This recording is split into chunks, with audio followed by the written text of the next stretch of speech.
In the heart of Middle-earth there was a land of peace, a place of rolling green hills, the Shire. Its people, the hobbits, loved simple things. Good food, hearty drink, a warm fire. They knew little of the world beyond their borders, and honestly, they preferred it that way. Frodo Baggins was one such hobbit.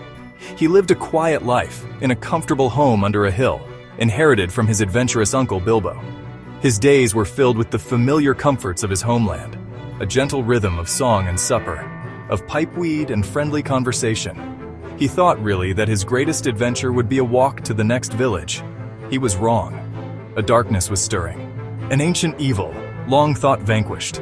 Sauron, the Dark Lord of Mordor, was rising once more. The One Ring. A weapon of immense power. A tool of absolute dominion. And this ring, this terrible artifact, had found its way into the most unlikely of places. Gandalf the Grey, a wizard of great power and wisdom, arrived. In Rivendell, a great council was called. Representatives from all the free peoples of Middle-earth gathered. Elves, dwarves, men. They came to decide the fate of the One Ring. The debate was fraught with tension. Old grudges between races surfaced. Elrond revealed the terrible truth. The ring could only be unmade in the fires where it was forged, in the cracks of doom, deep within Mordor. A silence fell upon the council. The task seemed impossible. As the arguments raged, a small voice spoke. It was Frodo.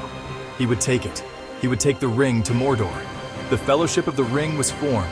9 walkers bound by a single desperate purpose. Their journey into the shadow began. The Fellowship's path was immediately fraught with peril. Their intended route over the misty mountains was blocked. There was only one other way, through the mines of Moria, an ancient sprawling underground kingdom of the dwarves. Long had it been abandoned. The entrance to Moria was guarded by a foul creature in a dark lake, a watcher in the water. Its tentacles lashed out a terrifying welcome. Once inside, the silence was absolute.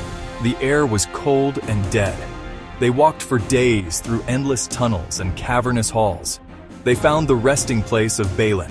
His journal told a tale of brave beginning and terrible end. The drums began to beat, drums in the deep. They were not alone. A horde of orcs swarmed out of the shadows. The Fellowship fought for their lives. Arrows flew, axes swung, swords flashed. A greater terror was awakened. A Balrog of Morgoth, a demon of shadow and flame. On the bridge of Khazad Dûm, Gandalf made his stand. He would not let the creature pass. He shattered the bridge, but as it fell, its whip dragged him into darkness. "Fly, you fools!" was his final command. They had lost their guide. Grieving the loss of Gandalf, the remaining 8 companions sought refuge. Aragorn led them to Lothlorien, the Golden Wood. It was the realm of the elves, ruled by the Lord Celeborn and the Lady Galadriel. Time itself seemed to work differently here. Her eyes, deep wells of ancient knowledge. She could see into the hearts of the Fellowship. She tested their resolve. She tested their fears. She tested their desires. She showed Frodo a vision in her mirror. The destruction of the Shire, the victory of Sauron, the terrible cost of failure. The vision filled him with dread but also with renewed purpose. Galadriel gave a personal gift to each of them. To Aragorn, a symbol of his kingship. To Legolas, a new bow. To Sam, earth from her orchard. To Frodo, the light of Irindil. Their time in the Golden Wood came to an end.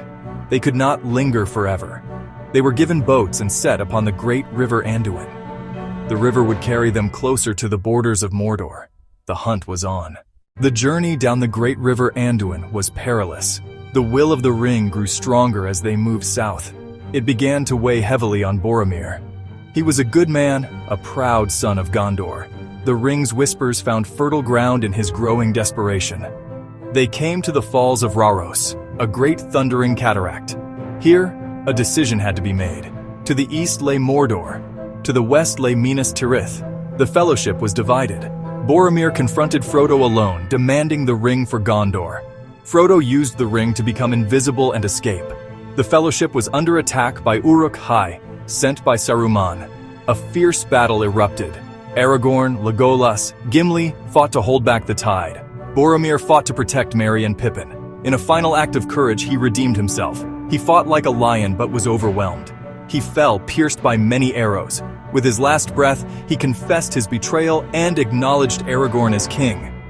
Samwise Gamgee waded into the water after him. Together they set their faces toward the land of Mordor. The fellowship was broken. The quest now rested on two small hobbits, alone in shadow.